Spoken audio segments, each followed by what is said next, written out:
آپ کہیں یا ایھا الناس، یا ایھا الناس، او پوری کائنات کے لوگوں، انی رسول اللہ الیکم جمیعا، میں تم سب کی طرف اللہ کا نبی بنا کے بھیجا۔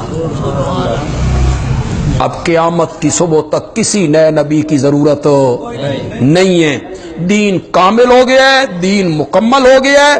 الیوم اکملت لکم دین آج کے دن ہم نے تمہارا دین تم پر مکمل کر دیا ہے، دین کامل ہو گیا ہے، نبوت میرے نبی پر ختم ہو گئی ہے، خاتم النبیین میرے نبی کو بنا کے بھیجا گیا ہے۔ اور عقلی طور پہ آخری جملہ کہنا چاہتا ہوں کہ اگر نمازیں پڑھنی ہیں 5 اور روزے رکھنے نے جون جولائی دے، جب آ جائیں جون جولائی میں وہ رکھنے ہیں، اور یخ بستہ سردیوں میں وضو کرنا ہے، حکم وہی ہیں جو میرا نبی دے کے گیا تھا، 5 نمازیں ہیں، سردیاں گرمیاں ہو وضو کرنا ہے، گرمیوں کے روزے آئیں تو رکھنا ہے، 40واں حصہ زکوٰۃ دینا ہے۔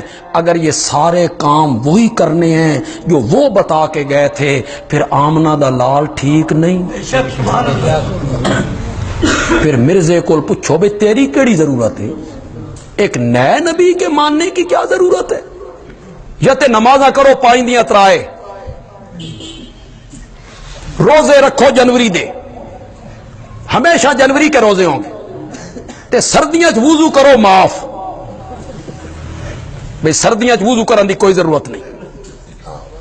سارے احکام وہی، نمازیں وہی، وضو وہی، خیرات وہی، حج وہی، اس کا طریقہ وہی، تو پھر نئے نبی کی کیا ضرورت ہے؟ آمنہ دا لال ٹھیک نہیں؟